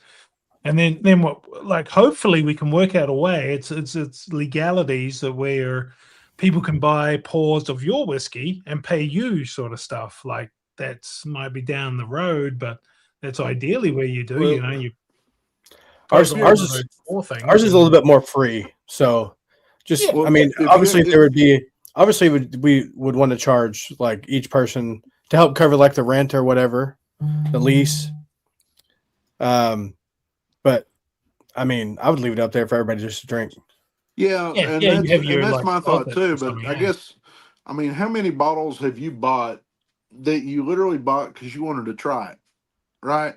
And you take a pour, you take maybe 2 pours out of it, and hell, you never go back to it.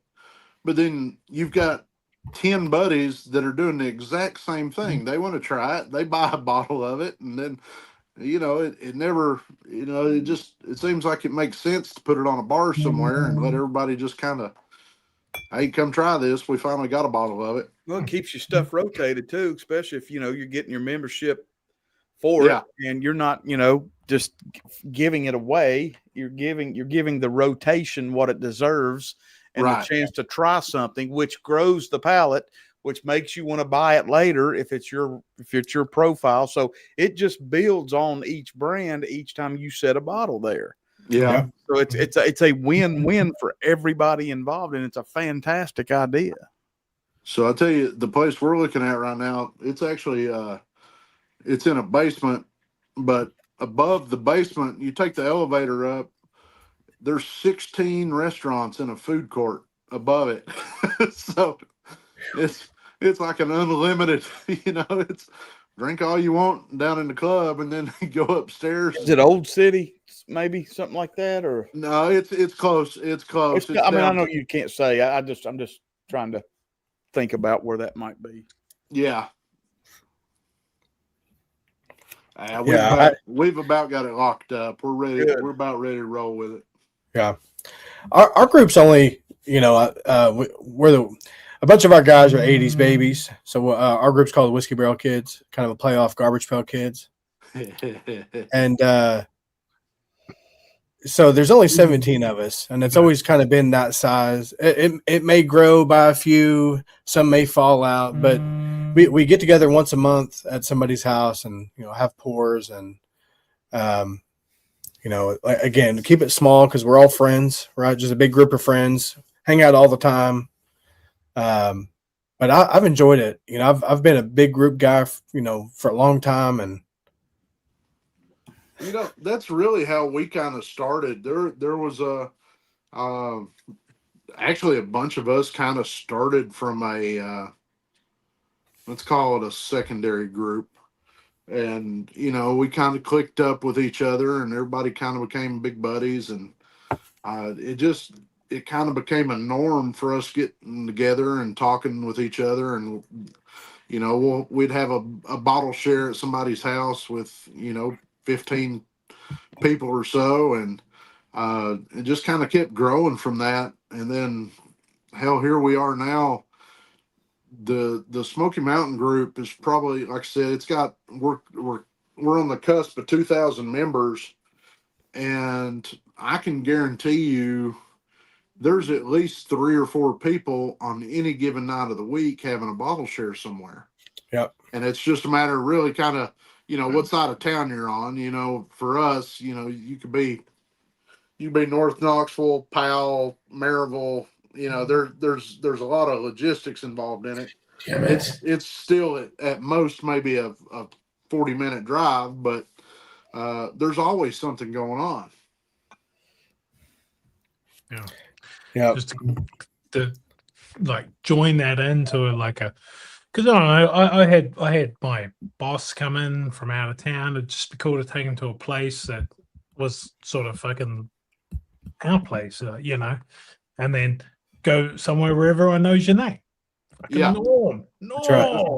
right. Hey. I mean, but yeah. So that's where Some of them, just that community and that fucking the location and camaraderie would be fucking. some of them awesome. might know your name a little too much, you know. Yeah, Yeah. there's some that live in infamy. Yeah, But those like are some of the good guys. like how Aaron Porsche in the chat over here. I'm gonna have to get to know this guy. I've seen him pop up a couple times. He looks like a good time. Which one? Aaron. Oh yeah, he's fun. Oh yeah. This is a good little thing. I thought. Yeah, there you go. That's not a bad idea. That'd be cool. Where's the stopping? I'll usually hit Christie's and McScrooge's. Liquor Vault's one. Yeah. So, Liquor Vault. so Christie's and the Liquor Vault are basically they're the same Yeah. owner. They share a lot of the same barrel picks, but I was going to say I do like the new Liquor Vault quite a bit. Yeah. Here we go. Dosh Hound Desire. You and your wieners. It's not my Dosh Hound, but it's close enough. How could you not like this? And this is actually really fucking delicious. Yeah. I've been wanting to try those. Toby can speak on Liquor Barn. Well, so New Era is right here in Lexington, and I know Zane pretty well, and I've got quite a few of their bottles, including that one that you just flashed there, that Liquor Barn pick. Yes, and there's some really fantastic stuff. I mean, he's an NDP, but you know, he has he and one other guy hand select all their barrels, and each one kind of has a different palate. Zane kind of leans more into the sweeter bourbons, whereas his buddy leans more into the oakier ones. And so, which is great because then they're, you know, sourcing great barrels, but not just to one person's palate. And and this is great. Like, this was not that expensive. It was like maybe 80, 90 bucks. Yeah. And then right next to it was that laser beam fucking whatever. And apparently that's really, really good. Something about like there was an operation guy making laser beams, and It was on the that podcast. But anyway, this is fantastic. This is fantastic stuff. It's like River Roots and all these. There's a lot of NDPs that are really, they're coming into their own right now just because there's so much good stuff on the market. Yeah, hey guys, real quick, we've got a little time left. If you've not got in on the giveaway, we've got a bottle to give away. We've got sample packs from Diamond Dave. We've got our McBrayer picks. Samples we're giving away. So jump in while you can because we're going to try to spin it before 10 anyway. So I'll throw in a single barrel. Oh, game on. I got one of my barrels that's about to come up. It's a barrel 741. All right. Thank you, buddy. It's a 4 year, 7-month, 124 proof. If you like peanut brittle, this is it for days. Wow. But yeah. Got it. And I need to get, tonight, I need to get your information. That way I can get Devin with you, donate some bottles to you guys as well, and see if we can get together. Come to our social. Definitely come to our social. When is it again? October 24th. I may be out of town, but Devin might be able to do that for you. Devin sounds like a good guy. Sweet tea. I like Devins. There's a couple of Devins I do like. We've got a Devin. We got a Devin in our admin group. He's all right. Yeah. I don't know if he's watching right now. He doesn't do a whole lot. A bit fruity. He's pretty useless. Fruity as fuck, but That's he's all right. got a couple guys like that. Yeah. He's really good with AI, so you don't want to really piss him off. He's scary good with AI, and he's scary good with like 3D printing, and he may be this amazing. Oh, This is actually cool as Thank you, hell. MC. Matt, I don't even know if you can see this, but it's like house bourbon, freaking full blown this, and then that's the case, and then you can buy these at housebourbon.com, and that basically means just email me and I'll get you some of these. But it's a blind spinner thingy. Mm-hmm. I can do blinds because I'm not very good at blinds. But he house bourboned up the like cups. He house bourboned up the little tabs. It's like he does some crazy stuff with the 3D printer and he's hardcore. And then when you get down to the actual, like, there's even house bourbon. Sorry. Just full blind. Yeah. Full blind. little brand crazy. That's pretty cool. We like Devons. I don't even know. Put that back together now. But anyway, who doesn't want these? There you go. Bourbon Glens. Fucking A. Blind Glen. Because I never had a blind Glen, right? And you do need them to be black because otherwise you can see the color and it really spoils sometimes when you're trying to do like Russell Reserve 15 versus like a Beacon or whatever. So anyway, hook me up. Sell them for like, I don't even know how much. It was like $17.50 to the people that are on this.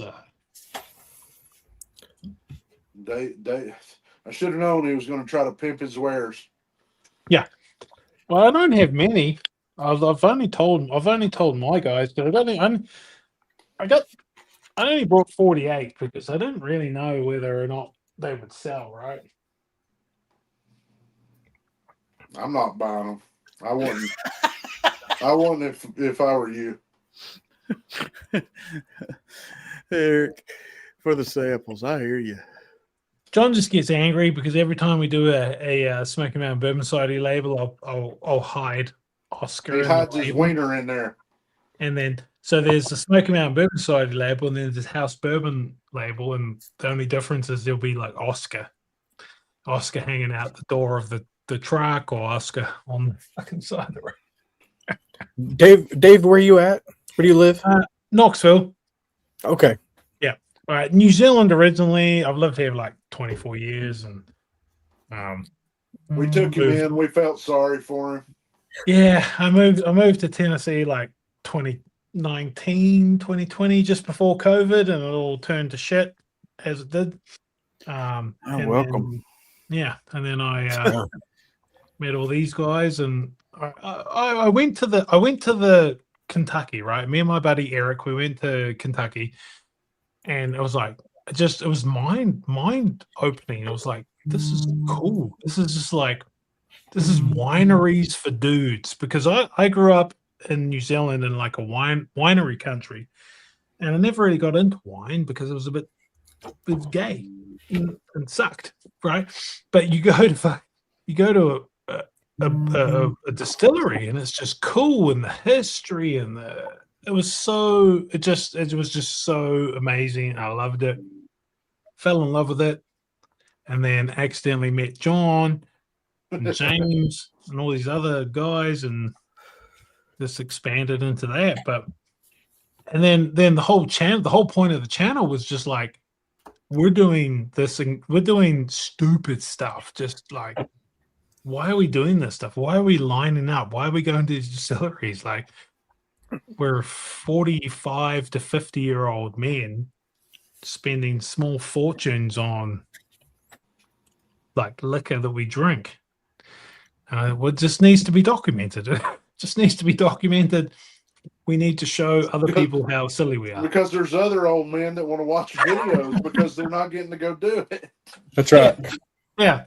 And then it turns out people actually like to watch us because they're not even doing it. They want to do it, and they're not even doing it. And we're doing it, and we're like, I don't even know if we should be doing it. But no, it was just a really good community. The bourbon community is an amazing, like, it's unlike any other hobby that like I've ever been involved in. And it's probably because of alcohol that helps people to merge together and have a good fucking time. I don't know how many people random people I've met in line. Not so much John, but like I met a dude, Josh. He might be on this thing. I met him in line. And James, I sold him a bottle outside of a liquor store one day. You know? One of my best friends here, Russ, I bet he recognized me from Jason's, been on Jason's stream one time, and we've been buddies for 4 years since. Exactly. You're right. You meet some of your best buddies, just random. I met him in a parking lot because I was selling him a bottle. Well, we were talking about Devons earlier. The Devon we were referring to, I met in a Total Wine. I literally was just in there kind of looking around. I was so green at this point. I'm literally like 4 bottles of bourbon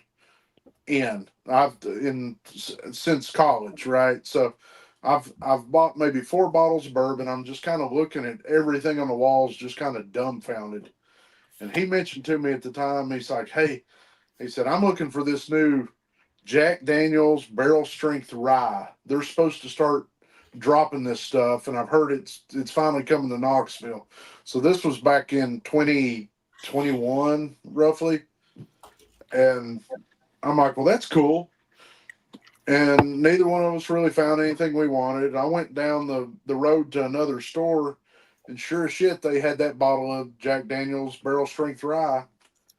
And so I grabbed 2 bottles of it, and I never do this, but somehow I remembered his name, found him on Facebook, called him up and said, hey, I found one of those bottles. Do you want one?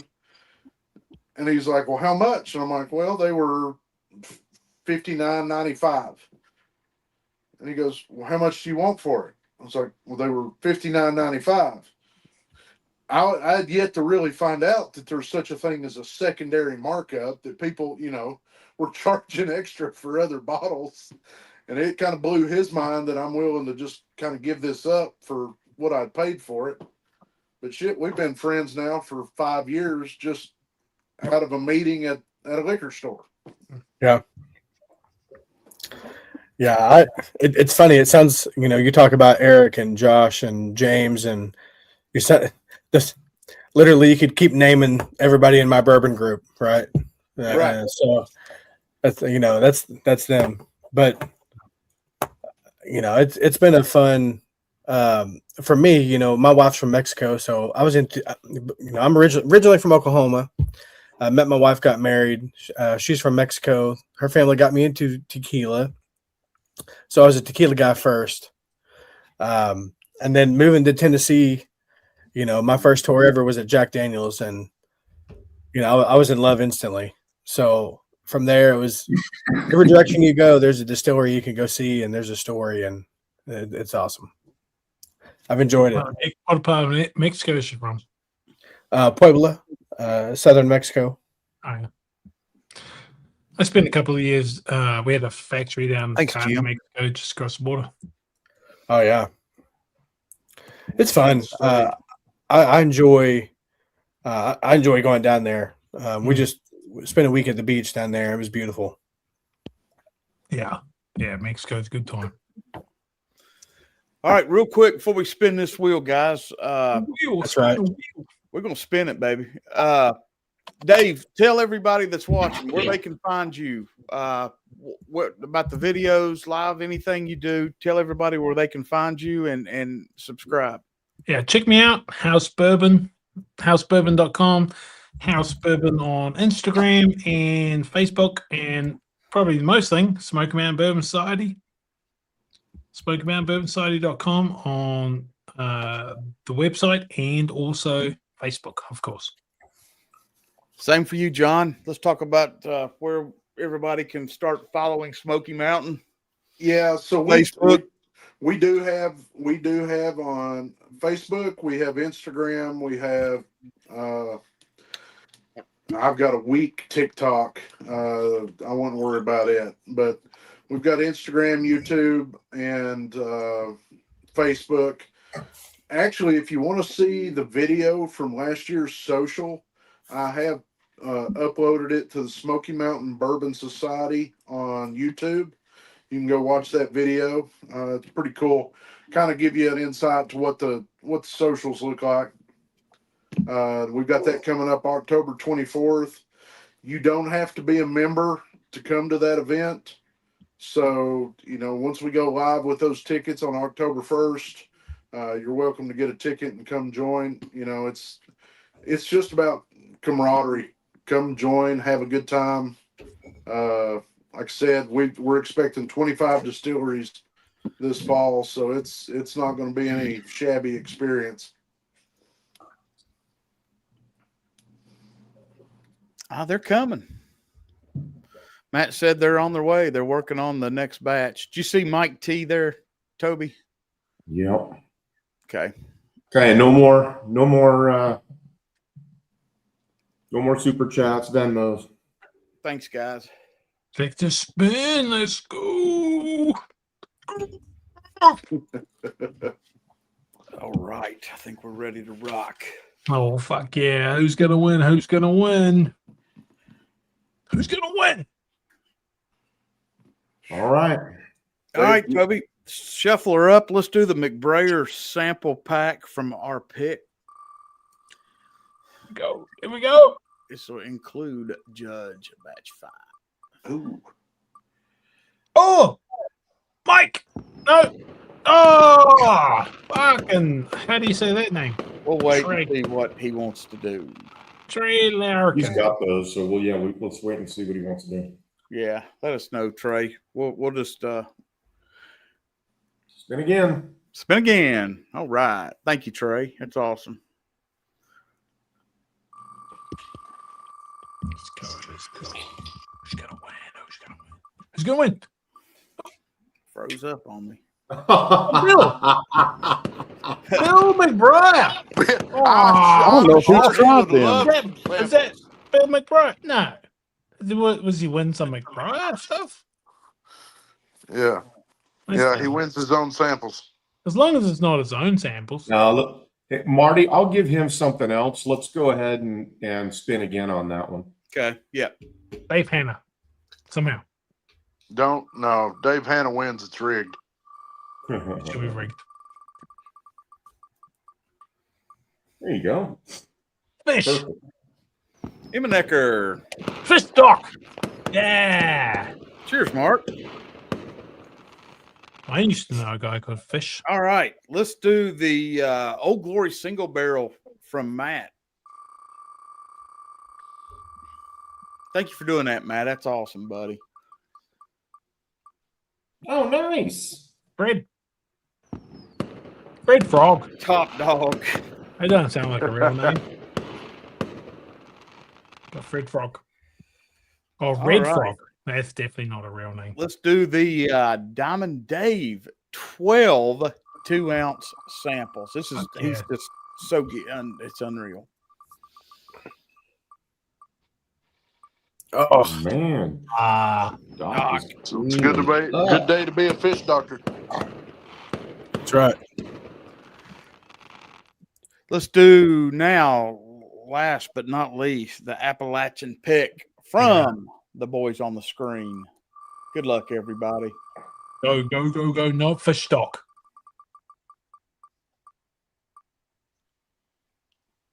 Gerald. Gerald. Hey guys, I tell you what, run one more, and I'll throw in a bottle of this Wood Hat Bloody Butcher Corn for another winner. Let's get a little generous tonight. Okay. Thank you, buddy. Excellent. Love it.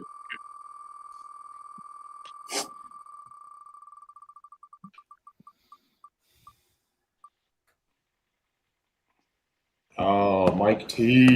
Hey, All right. John, thanks for that, guys. That's generous. Hey man, we're Appreciate just that. share the love. Yeah, man. All right. That wraps it up, guys. Thanks everybody that got in on that. Got some killer giveaways tonight. It was a great night. Get to learn more from John and Dave. House Bourbon, Smokey Mountain Bourbon Society, man. We've been ever since we met John last month.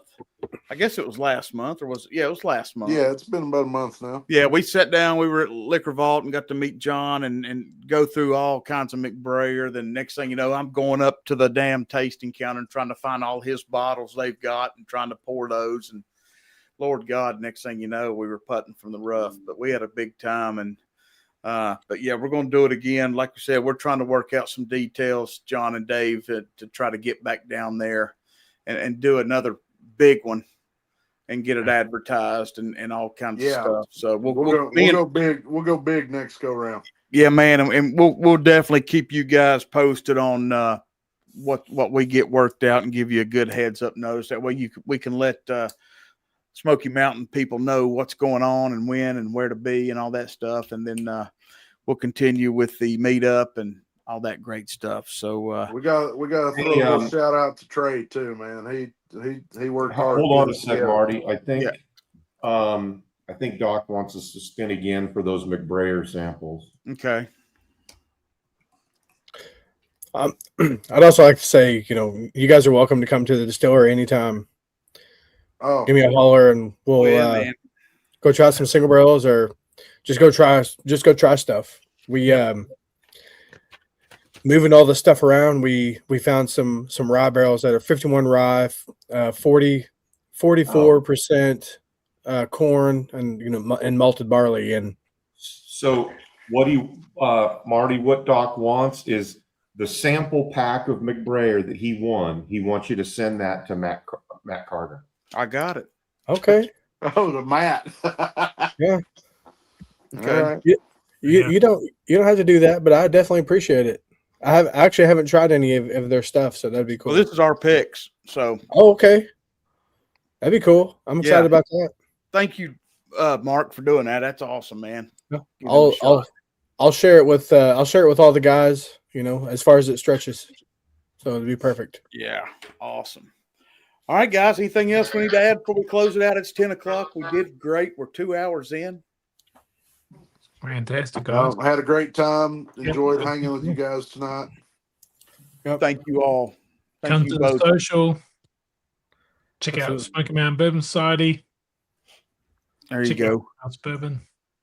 Yeah, man. And all the new people that are here, be sure you like and subscribe because we do this every Tuesday night. and we hang out and bring on guests. And John and Dave will definitely be back. Matt, when Matt's in town, he's pretty much a regular. So we try to keep Matt around when he's around. So That's right. you never know who you're going to see on here. So, That's right. Toby, thanks for doing all you do, man. Keeping the channel going always. So, guys, with Dave, that it being was a pleasure said, to meet you. I look forward to Yeah. meeting you in person and shaking your hand. And John, seeing you again will be great. So, yeah, man. All right. See you guys Got soon. All right, guys. Thanks for watching. We'll see you all next week. We'll see what we got planned. Me and Toby's got some stuff up our sleeves, so we've got some good stuff coming up. So with that being said, guys, whiskey may not solve all your problems, but it's worth a shot. We'll see you next time right here on the Whiskey Nose. Cheers.